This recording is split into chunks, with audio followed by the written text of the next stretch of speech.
Awesome, awesome. Hello, hello, hello. Hi, everyone. My name is Aisha Thompson, and I am the founder and creative director of Envision Creative Art. We are a visual marketing firm that supports small businesses and entrepreneurs with creating captivating brands through the art of design. And I just want to say thank you so much to Marissa for inviting me to speak with the Systems Lounge today on the essence of branding. So I'll get started and actually start talking about what we're going to cover today. So I know with branding, for the most part, people know what branding is and they have an idea of the whole concept behind branding. But as far as the specific details, there's always so much more to understand or to learn. For some people, they believe branding is just another part of marketing, some form of advertising that you're doing. While others think branding is your logo and that's it. That's your brand. That's all the branding that you have to do is promote your logo. But branding is so much more than that. Branding is your messaging. Branding is your business identity. Branding is the language, the tone, the images, all these aspects, both physical and emotional. All these cues are what actually make up your brand. So to give you an example, I'll share with you a story. I have a 3-year-old, and this 3-year-old and my daughter will not eat vegetables. And I was thinking to myself, how can I get her to eat her vegetables? I tried everything. I tried adding ketchup, I've tried adding cheese, I tried so many different things.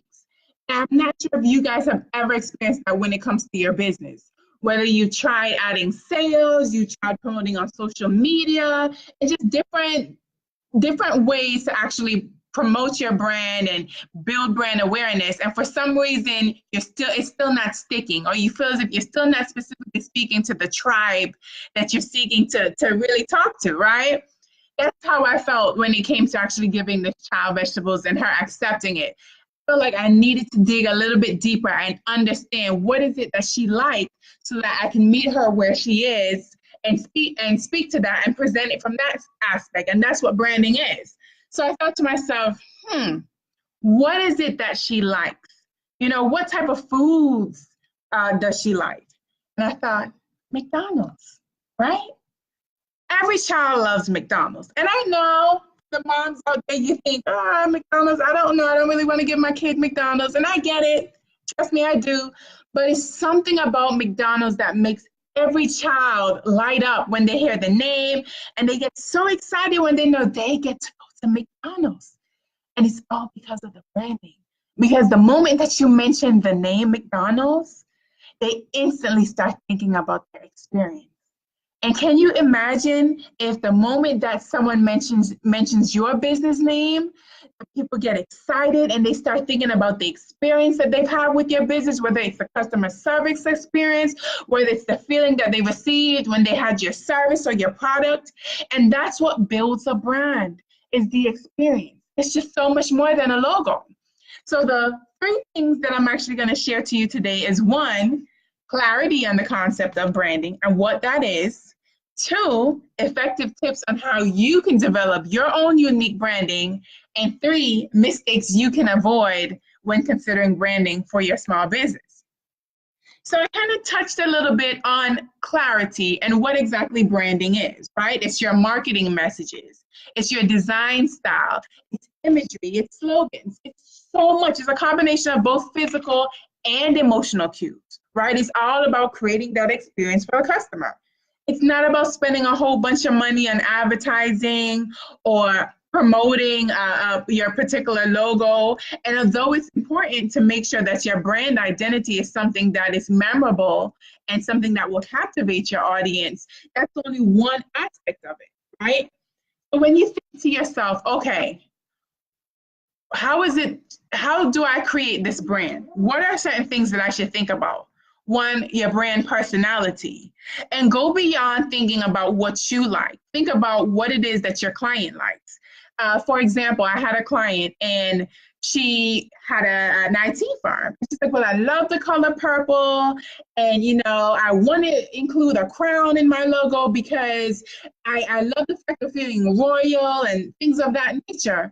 But then think about it. You're an IT firm and your target audience is more so commercial clients, small businesses, then may not necessarily be relatable to them, right? So think about what it is that your audience is seeking and what will attract their attention, and then add a little spin of your own personal style. By doing that and combining those both of those elements, you'll create that uniqueness that help you stand out, right? So it starts with one, understanding who you are as a company, your strengths, your weaknesses, the services that you have to offer. And then two, understanding your client. And I know for the most part, all of you have done the business plan and you have an idea of who your client is, and you have, you've done the demographics, and you can probably reel that off in less than a minute of what that is. But digging a little deeper and looking at what are their pain points, I always recommend actually creating customer avatars, right? Giving that client or those 2 or 3 top clients based on your experience, based on the categories of the clients that you've serviced that have been successful and that have met the closest to the goals that you set for your business, giving them their names. What are their hobbies? What are some of their frustrations? What are their behavior patterns when it comes to purchasing, right? I actually have a customer avatar template that I can share with you if you're interested, and I'll tell you more about that at the end of the session, where you can actually incorporate a picture, share some of their hobbies, some of their interests, and dig really deep. So it goes beyond just the demographics of who they are and where you can find them, but fully understanding them. Because the moment that you're able to fully understand this client and who they are, you can better speak to them and speak the language, therefore attracting them. And that's the key in this oversaturated marketplace. Because this, regardless of whether or not you're offering a service or a product, there's so many opportunities and so many things that people can select from. So the challenge sometimes is being unique. Yes, yes. It's like you're speaking to a real person. Great point, Marissa. Yeah, so the challenge is being unique, right? And being intentional, right? Thinking about not, okay, I have this product and this is what I want to offer this particular person, but how is it that I'm making a difference in their life? And the moment that you can gain clarity on what it is that you're doing or your brand is doing to make a difference, to solve a problem, to create a solution, that helps create that product differentiator. And that's what you're going to need as one of the building blocks for building your brand, right? So that ultimately is like just gaining clarity on what branding is. So again, that's your marketing messages, your language, any type of imagery, your tone, and ultimately your business identity. So the second thing I wanted to get into is learning how to discover your unique brand essence. And I kind of touched on that just a little bit with talking about creating a customer avatar. But what are some other things that you can do to help this process, to help find where you fit in and where you fit in well and where you can dominate in the industry, right? And one of the things is, which I'm sure you've already done, is your strength, weaknesses, opportunities, and threat analysis. Understanding those. See what your competitors are doing. What are they doing and what are you doing that you can make yourself a little bit more different? Based on that, defining your brand promise. Because again, everyone is selling something at some point. But what promise are you making to your clients so that whatever problem they're having or whatever frustration they're experiencing, you can help to alleviate that? And it's not just you're saying, oh, I can help you, but you're actually making a commitment to guaranteeing that that is actually possible. And the solution you provide will alleviate that problem for them, right? And that's where your brand positioning comes into place. It's actually finding a way to resonate with your clients and become more relatable. And like I always say, especially in your brand messaging, not to think of yourself as pushing all the time, of pushing what you have to offer or pushing what makes your stuff so great, but showing them that, listen, even if it's a product or a service, say for instance, you're a consultant, I'm here to help you become great. And that's something that in itself can help you differentiate from so many other people out there, because they're telling you all about the benefits and why you need this and why this is so great. But take the time of actually saying, by offering this particular service to you, I can help you make your business great, or I can help you make this particular experience great. So what I'd like to get into next is, what are some of the things that you can avoid when you're thinking about branding, right? What are some of the mistakes that you can avoid when thinking about branding? And the first thing is, one, thinking that your logo is your brand. Now, I mentioned before, your logo is a part of your brand, but it doesn't stop with just your logo. Your brand is, again, the experience that you're creating for your customer. Your reputation. What are folks saying about your business outside of, if you're not there, when you're not in the room, for instance? What experience have you created for them? So it's more to it than actually the logo. So things that you can actually think about to create that experience is your customer service, creating a story for your customers, things of that nature. Yes. Another thing is not establishing a brand identity, right? So I know a lot of times people think all they need to start a business is to have the logo, create a website, and maybe just create a business card. But how is that creating an experience? You create an experience by creating platforms that actually convert. So on your website, making sure that it's consistent in your messaging and in everything that you're actually putting out there for customers to take in and to understand, sharing that story with them. Why is it that they should pursue your products or your services? Why is it that they should actually stay on their website? Are you creating a website that is something that's actually creating a roadmap for them, navigating them through the experience? So that's one thing that you can actually think about when you think of branding, is taking the time to understand a brand identity. And again, as I mentioned before, going beyond what you like or what you think works for you. I had someone else mention to me once, oh, well, I really like lions, so I want that to be my brand identity. She was a consultant, and it had absolutely nothing to do with what she was offering, but because she liked it, she went with it. So making sure that whatever it is that you decide with your identity, it makes sense for your client. That's extremely important. Thirdly, when you're thinking of what not to do when it comes to branding, is not skimping on design. So one thing that I've seen a lot of times is people think, especially when you're starting out, and I get it, oh, I can create my own logo. I don't really need to get a professional. It's something simple. It's not that challenging, and I can do it myself.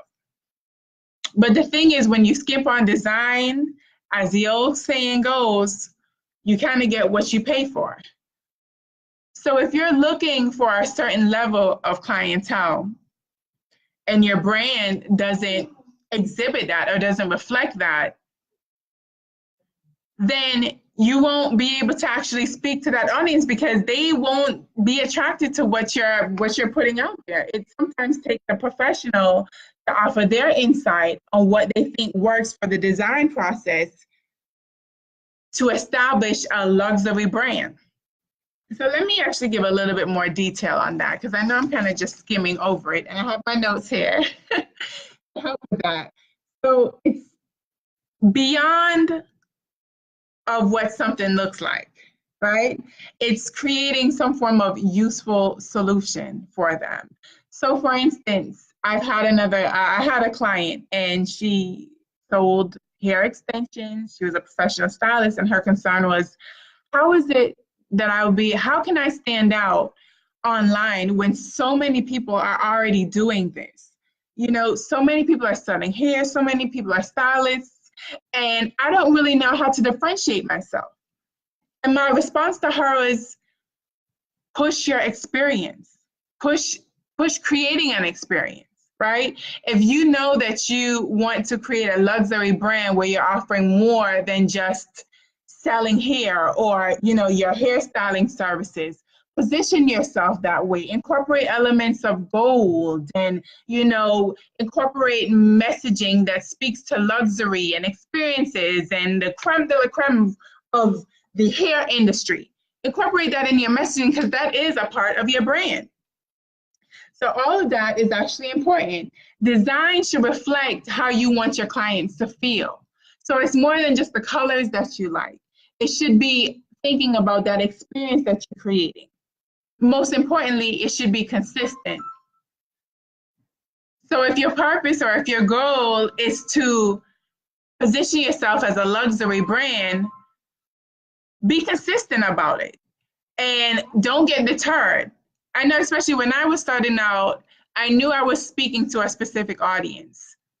But I felt as if because I wasn't initially getting the traction that I was looking for, I had to lower my marketing or push promos and sales out there in order to just attract business. But the problem that I faced with that was that I wasn't attracting the right business. I wasn't speaking to the right audience. And I found myself getting frustrated and wasting my time on a crowd that really wasn't getting it and it wasn't clicking. It wasn't until I remained consistent with my strategy and my brand messaging that I was able to finally attract the tribe that I was looking to attract and looking to speak to.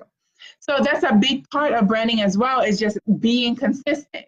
And once you're consistent, people actually will be able to identify you. And it's not only in just your pricing or whether you decide to offer sales or promos, it's also in your greetings. So I'm sure if you've heard several webinars, if you watched several podcasts, there's one person in particular I follow that when she starts every single video, she starts with her greeting and it's hello, hello, hello. Because I'm so used to her starting with that every single time. As soon as I hear that or I think of it, I think of her brand right away. And that's another big part of branding, is just being consistent in everything that you do. And your imagery. If your colors or you incorporate floral designs or images of flowers in your social media or in your video or on your website, be consistent about it. So when people see it somewhere else, they immediately know that's a part of your brand. They immediately identify it. That's what the golden arches does for us. We can see McDonald's in any country, in any language, and immediately we know what it is. We instantly think of the experience that it creates for us. And that's branding done well, consistent branding. However, with that said, there is still a fine line with not going too overboard with your branding. For example, for me, my colors are pink and black. But today, as you can see, I'm in yellow because I don't want to be the girl in the pink dress every single time that I'm online or that I'm putting something out there. However, I want to make sure that all the messaging, the passion that you hear in my voice, the content that I'm delivering and I'm sharing with the public is consistent. So there's wiggle rooms where if your imagery is florist, you don't have to wear a floral dress every time you get on a webinar. And I've seen that before. But just still be consistent in what you're actually offering. Thirdly, having a brand strategy. What is it that you're trying to achieve with your business, right? What messaging, what experience are you trying to achieve? How can you connect with your audience? What, again, is your unique value proposition? How is it that you can set yourself apart from everyone else so that people actually stop and listen to what you have to say? And especially when you're online, there's so much, I like to call it noise in a sense, right? So many people posting tips, so many people posting quotes, motivational messages, how is it that you're going to be able to stand apart? The moment that you find what works for your audience and what is it that attracts them, whether that's some form of motivational message, business tips, testimonials, client experiences, frustrations that you've had in your business, whatever it is that attracts them, stick with that. Not saying only speak on that particular topic, but know that this is what they want to hear. This is what drives them. And this is what's going to build the loyalty so that you can build that tribe. Because the great thing about branding done right, is that even if someone were to come tomorrow to try to take your style or to take your imagery or even take some of the quotes that you've created, you can't take your tribe, because your tribe is connected to you based on what you actually bring to the table, based on how you were able to connect with them, based on the promise that you made to deliver to them and you've been able to deliver.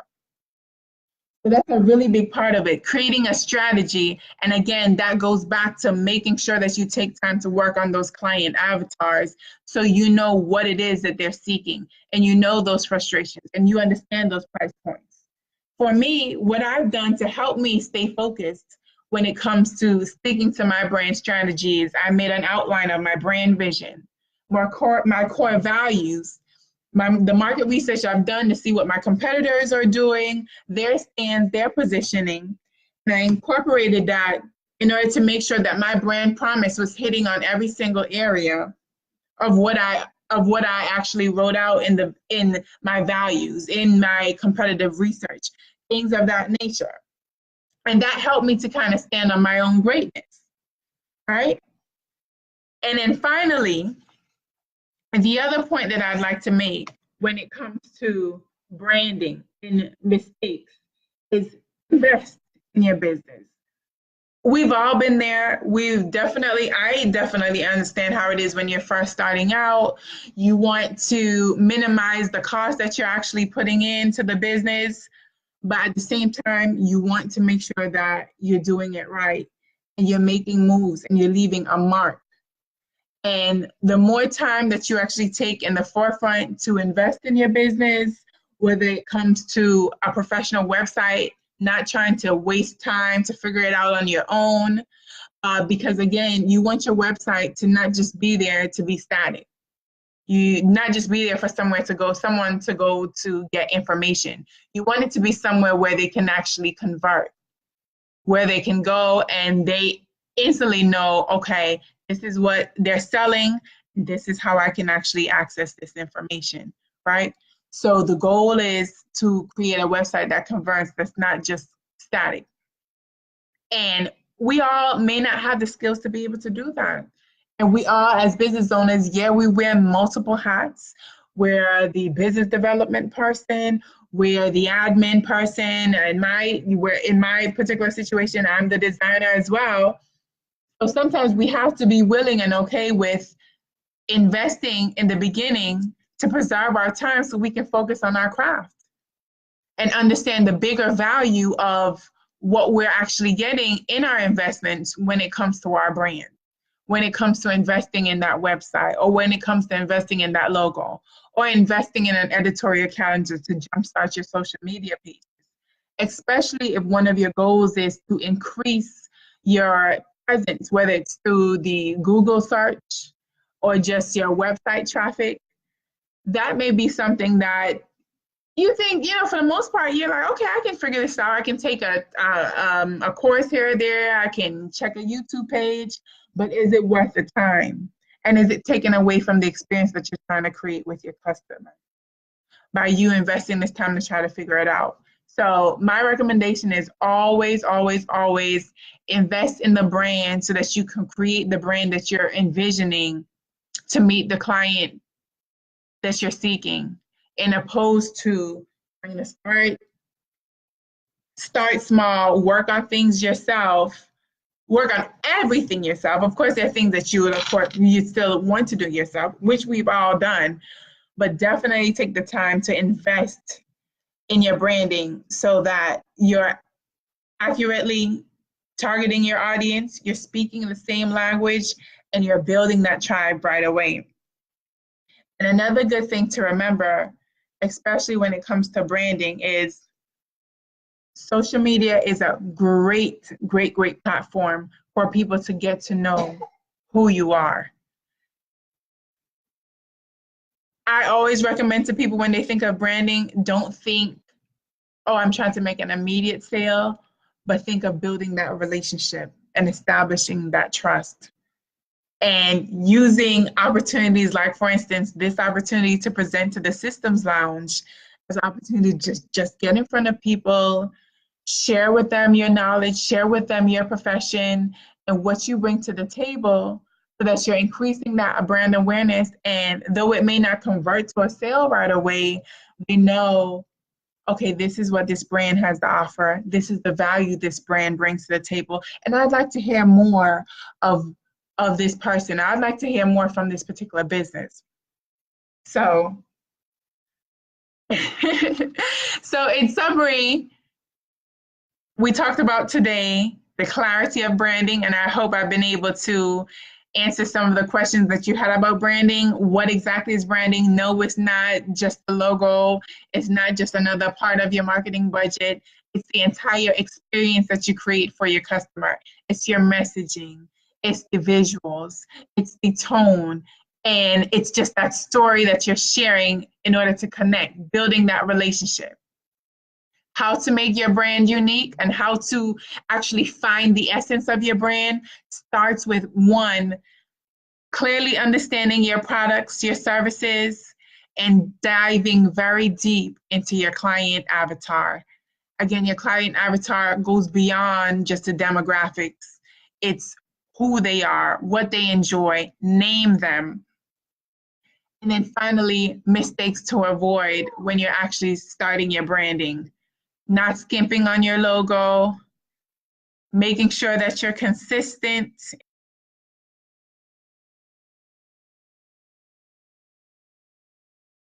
Insight on branding for you. Hope you, I just had to reconnect, but hopefully everything is okay. Yeah, I hope I was able to provide some insight. I'd love to hear from you. If you have any questions, feel free to reach out to me. You can find me on Facebook at Aisha Envisions, or you can look up Envision Creative Arts. And I'm on Instagram at envision_A.R.T. So I'd love to hear from you. And I just want to say thank you so much again, Marissa, on inviting me to come and speak to the Systems Lounge on the essence of branding. And yes, guys, if you actually need a template to create this client avatar, feel free to message me or send me an email at info@envisioncreativeart.com, and I'll be happy to send you that template so you can get started on your client avatar. I hope you enjoyed. Thank you so much for having me, Marissa. Thank you so much. And I hope everyone got some good information from it. Talk to you soon.